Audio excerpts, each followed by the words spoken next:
অসমৰ সাহিত্য সভাৰ শ্ৰেষ্ঠ সংগঠক সন্মানপ্ৰাপ্ত লিডুৰ ৰাণাজ্যোতি নিয়োগক ৰাজহুৱা সম্বৰ্ধনা।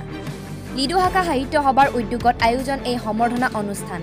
৩০টাৰো অধিক দল সংগঠন আৰু ব্যক্তিয়ে জনায় ৰাজহুৱা সম্বৰ্ধনা।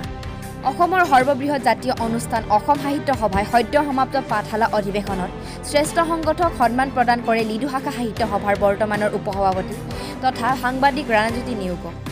২০০৩ চনৰ পৰা লিডু শাখা সাহিত্য সভাৰ নেতৃত্ব লৈ বিভিন্ন বিষয় বাবদ থাকি অসম সাহিত্য সভাৰ এজন সুসংগঠক সন্মান লিডুলৈ কঢ়িয়াই অনা ৰাণাজ্যোতি নিয়োগক আজি ৰাজহুৱা সম্বৰ্ধনা জনোৱা হয়। লিডু শাখা সাহিত্য সভাৰ নিজা ভৱনত অনুষ্ঠিত সম্বৰ্ধনা অনুষ্ঠানত সভাপতিত্ব কৰে সভাপতি ডক্টৰ ৰঞ্জিত দত্তই।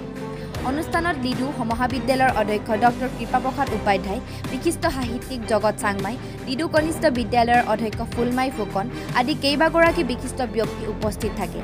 লিডু শাখা সাহিত্য সভাৰ সাধাৰণ সম্পাদক দীপক চেতিয়াই আঁত ধৰা অনুষ্ঠানৰ আৰম্ভণিতে সাহিত্য কাণ্ডাৰী পদ্মনাথ গোহাঁই বৰুৱাৰ প্ৰতিকৃতিৰ সন্মুখত বন্তি প্ৰজ্বলন কৰে ৰাণাজ্যোতি নিয়োগে। অনুষ্ঠানত লিডু শাখা সাহিত্য সভা, মাৰ্ঘেৰিটা সাংবাদিক সংস্থা, লিডু কলেজ, সৌদ অসম ভোজপুৰী পৰিষদ আদি মাৰ্ঘেৰিটা সমজিলাৰ ৩০টাৰো অধিক সংগঠন ব্যক্তিয়ে শ্ৰেষ্ঠ সংগঠক স্বীকৃতিপ্ৰাপ্ত ৰাণাজ্যোতি নিয়োগক ৰাজহুৱাভাৱে সম্বৰ্ধনা জনায়। উল্লেখযোগ্য যে লিডু শাখা সাহিত্য সভাই বিশেষ শাখাৰ বঁটাৰেও সন্মানিত হৈছে। মাৰ্ঘেৰিটাৰ পৰা কিষাণ লালুঙৰ ৰিপৰ্ট, টাইম 60 অসম।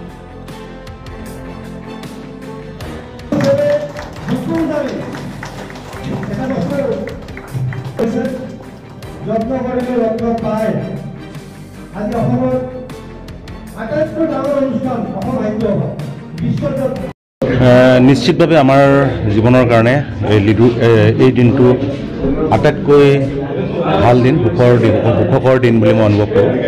যিহেতুকে কল্পনা কৰা নাছিলোঁ এইধৰণে প্ৰায় ১.৫ অধিক দল সংগঠন ব্যক্তি বিশেষে আমাক এইধৰণে মৰমেৰে উপচাই পেলাব।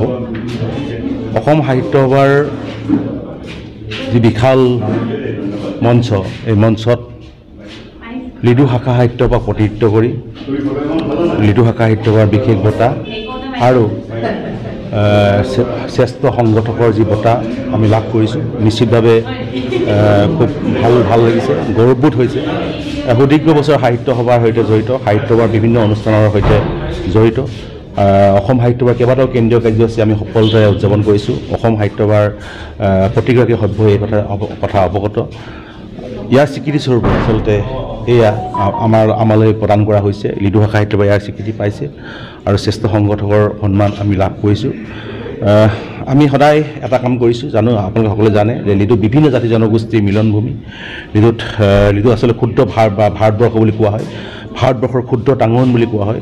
গতিকে এই লিডুৰ যি সকলো জাতি জনগোষ্ঠীক লৈ আগুৱাই যোৱাৰ যি সংকল্প, এই সংকল্পৰে আমি কাম কৰিছোঁ। সকলো জাতি জনগোষ্ঠীক কি ধৰণে শক্তিশালী ৰূপত আমি আগুৱাই লৈ যাব পাৰোঁ, শক্তিশালীভাৱে অসমীয়া জাতি গঠন প্ৰক্ৰিয়াটোক আগুৱাই লৈ যাব পাৰোঁ, আৰু অসমীয়া ভাষা সাহিত্য চৰ্চাৰে কেনেকৈ পৰিৱেশ গঠন কৰিব পাৰোঁ।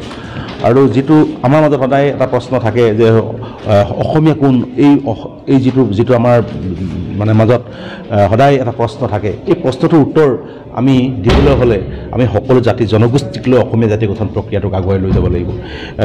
যিহেতুকে এইখন অসমখন আমাৰ সকলোৰে কৰ্মভূমি বা আমাৰ জন্মভূমি। গতিকে কৰ্মভূমি আৰু জন্মভূমি, যাৰ কৰ্মভূমি, যাৰ জন্মভূমি, সকলোৰ কাৰণে অসম আপোন অসম। গতিকে সেই আপোন অসমখনক আমি আগুৱাই লৈ যাব লাগিব আৰু এই সংকল্পৰে আমি কাম কৰিব লাগিব।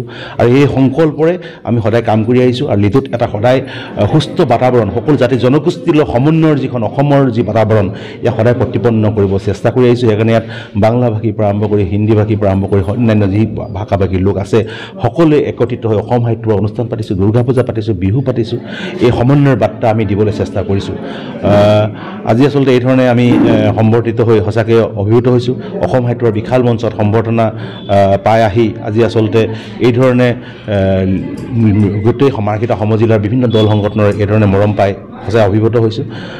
এটা কথাই কওঁ যে যি আমাৰ লক্ষ্য উদ্দেশ্য আমি এই সমাজ জীৱনত কাম কৰি আহিছোঁ সেয়া লক্ষ্য উদ্দেশ্য আমি আগুৱাই যাম শক্তিশালী এখন মাৰ্কেট আমি গঢ়ি তুলিব লাগিব এখন সমৃদ্ধিশালী আমি মাৰ্কেট গঢ়ি তুলিব লাগিব সকলো জাতি জনগোষ্ঠীক লৈ সমন্বয়ৰ মাৰ্কেট গঢ়ি তুলিব লাগিব আৰু সকলোৰে সমবিকাশ সমমৰ্যাদাৰে আমি আগবাঢ়ি যাব লাগিব ভাষা সাহিত্যৰ চৰ্চাৰ পৰিৱেশ কৰিব লাগিব নতুন প্ৰজন্মক এক সুস্থ বাতাবৰণ দিব লাগিব এই বাতাবৰণ দিবৰ কাৰণে আমি বদ্ধপৰিকৰ আমি সদায় এই চেষ্টা অব্যাহত ৰাখিম আৰু চেষ্টা সদায় কৰি যাম ধন্যবাদ